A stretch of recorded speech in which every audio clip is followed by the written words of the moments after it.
Prince Harry and Meghan Markle's secret trip to the UK saw them meet with both the Queen and Prince Charles for clear-the-air talks. It was the first time that Meghan had been back in the country since quitting as a senior royal in early 2020, and the pair have since settled in California with their 2 children. It came as they traveled to Europe to both attend the Invictus Games, which kick off tomorrow in The Hague. However, missing from yesterday's meeting at Windsor Castle was Harry's brother Prince William and his wife the Duchess of Cambridge.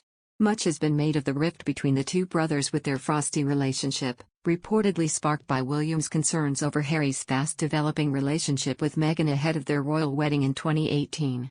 The tense row quickly boiled over, with Harry claiming his brother was trapped within the royal system during a bombshell interview with Oprah Winfrey after quitting as a senior royal.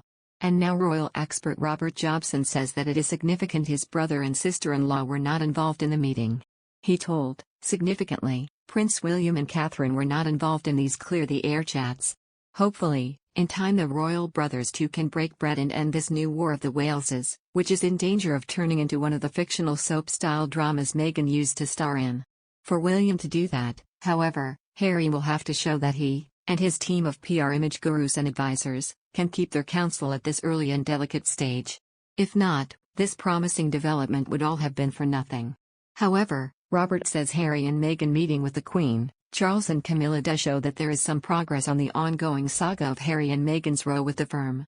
He explained, many still seem hell-bent on slamming Harry and his American wife, even after he reached out to his father with an olive branch and asked to meet Prince Charles and the Queen at Windsor. I am not in that camp. At the heart of this dispute, one must remember is a family, and a family that has had more than its fair share of hurt and pain in recent years. The fact that Charles agreed to see his youngest son and daughter-in-law a short notice shows what we all knew, that he of course loves them. The big question was over trust. The Queen would rightly only see the couple after the air had been cleared with Charles. After all, there are still the big concerns about what is in Harry's so-called tell-all memoir, with royal commentators suggesting Camilla is in for a rough ride in its pages. Time will tell on that. But Charles and the Queen showed that, after all the backhand behavior by the Sussexes, particularly the Oprah interview debacle and the snub over Prince Philip's Thanksgiving service, that, for them, family and duty always comes first. If bridges are to be built, then the foundations must be laid. I am delighted Harry has seen sense and asked to meet his father and Her Majesty. Meanwhile, Robert says that details of what might have been said at the meeting should remain private, especially if trust is to be established between them and the firm. He added, after all, the Queen is about to turn 96 and Charles will be 74 in November. The meeting is understood to have been relatively short. Details understandably are sketchy. The Queen, who stripped Harry of his royal and military associations when he decided to walk away from being a full-time royal and base his family in the US, has always said the Sussexes will always be much-loved family members. She and Charles, by taking this first step, have shown they are good as their word. The next step hopefully will be them bringing their children, Archie and Lilibet, to see the Queen, perhaps for the Jubilee celebrations. Nobody can truly know what was said, apart from those in the room. There were no aides present.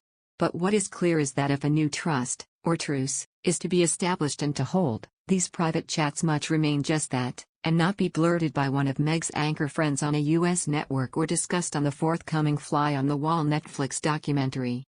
Ingrid Seward, editor-in-chief of Majesty magazine, told, "It is a wonderful opportunity to clear the air and offer an olive branch. After everything that has gone on, it must have taken a lot for Harry and Meghan to go to Windsor. Also, Maundy Thursday is a very special day for the Queen as it is about forgiveness.